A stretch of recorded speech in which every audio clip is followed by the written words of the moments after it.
Hi, everybody. My name is Lisa, and I am a Christian woman in long-term recovery from drugs and alcohol, and today I celebrate recovery. Hi, Lisa. Oh, it's kind of dark up here. Okay. Come to the light. It's much better. Okay.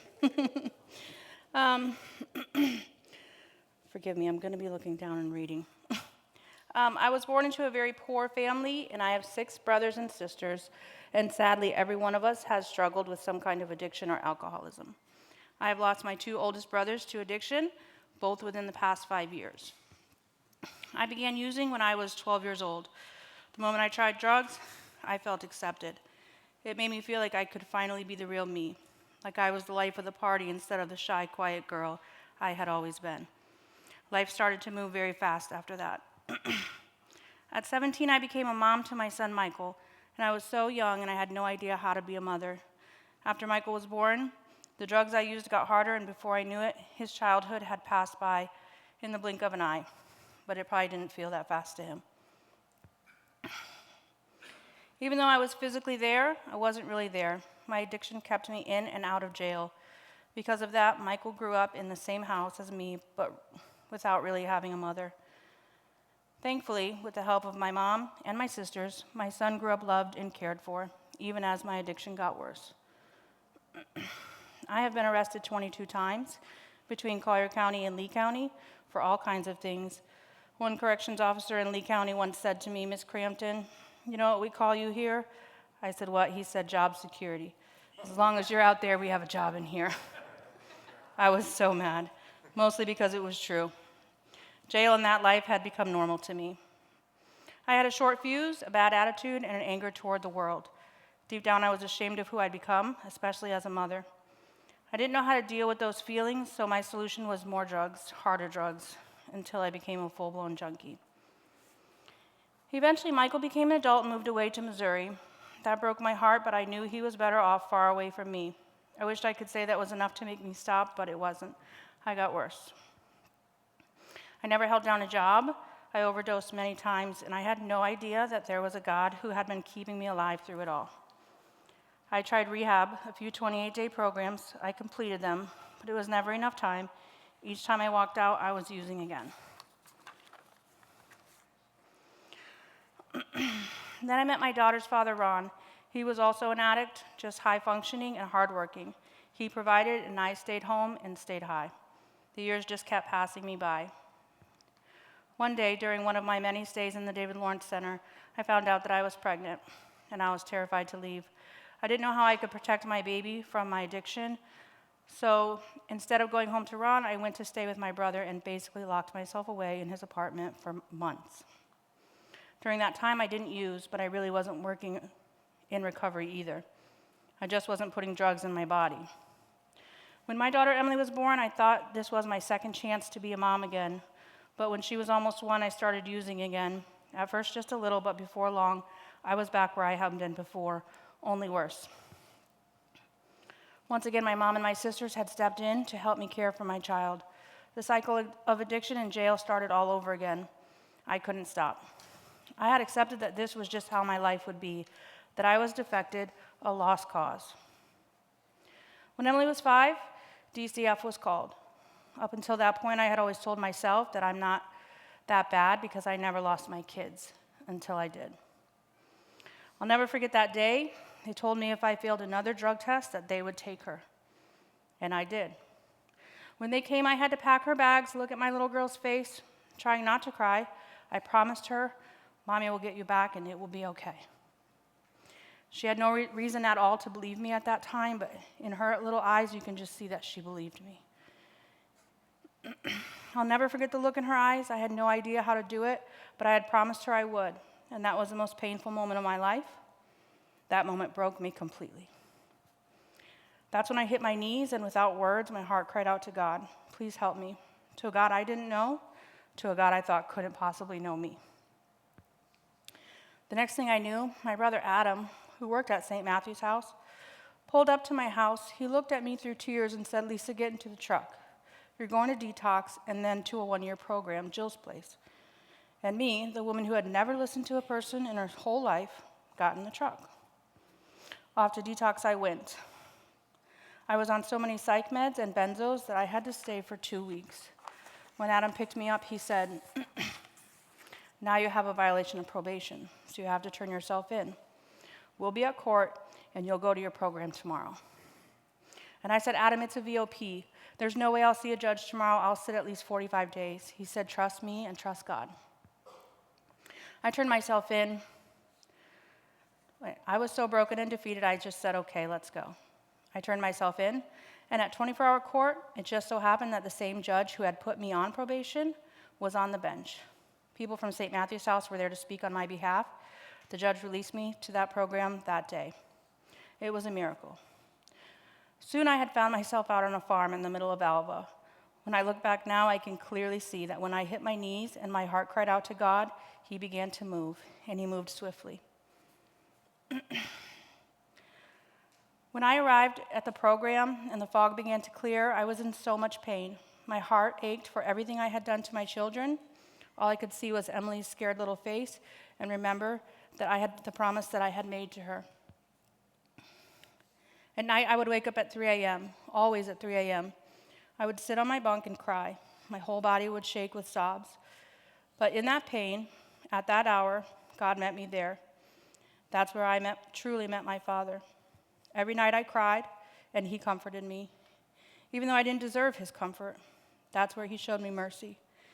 Out of that terrible pain, I began to build a beautiful relationship with God. Psalm 34:18 says, the Lord is close to the brokenhearted and saves those who are crushed in spirit. That is exactly what he did for me, a selfish girl who had only ever thought of herself. Throughout that year at St. Matthew's House, I had many giants to face. I had legal issues, court requirements, weekend trash duty. I had to complete probation and deal with DCF while working a case plan, all while staying in recovery. I had never completed anything in my life. I still wasn't allowed to see Emily. She was living with her grandmother on her dad's side. It was 8 months before I was even allowed to hold my daughter again. It felt like that day would never come. Emily's dad was reunited with her before I was, but eventually I was too. He didn't go through a program like I did, and eventually he began using again. After I graduated my program, I had to figure out where to go. Ron said I could come home, but I knew that if I did, I would go right back to who I used to be. So I went to God and I asked, Lord, where do I go from here? That's when I heard about a place called Ryan Healing Center. I remember saying, you've got to be kidding me. You want me to go to another program? Are you sure? I didn't want that, and of course, being me, still hard-headed, I didn't go right away. I stayed in my program an extra month, but eventually God was victorious, and I went to Ryan Healing Center. By then, Emily's dad had gotten much worse, and Emily came to live with me full-time. I allowed her dad supervised visits when it was safe. I had been truly lucky to go away for a year and heal, to build a relationship with God, but my little girl hadn't had that chance.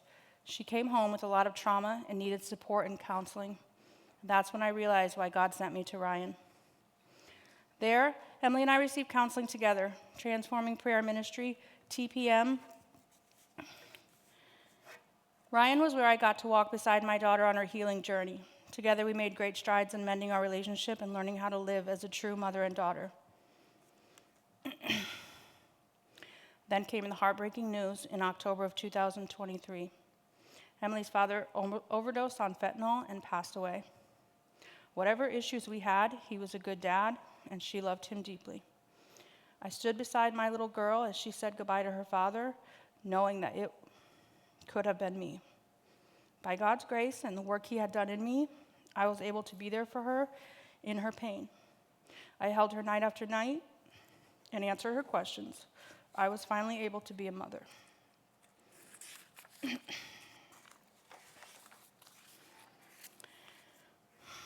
Because of the foundation I built and the relationships formed in recovery, we were covered. We were covered in prayer, covered in support, comfort, and guidance. Through all of that, Emily and I began to work through our pain together. I watched her start to build her own relationship with God through that pain, just like I had a few years before. I also really began working my program at that time. I got a sponsor, And when I first came into the rooms of AA, I was completely lost. I didn't know how to live without drinking and using. And honestly, I didn't think I could change. My life was full of pain, guilt, and broken relationships. I thought I was beyond help, but through the 12 steps and the love and guidance I found in this program, my life has been completely transformed. When I started working the steps, I began to see that this program was about more than just staying sober. It was about learning how to live. The first 3 steps taught me surrender. I had to admit that I couldn't do this alone and that my way wasn't working. Turning my will and my life over to the care of a higher power was terrifying at first, but it was the beginning of freedom for me. Steps 4 through 9 helped me to clean house.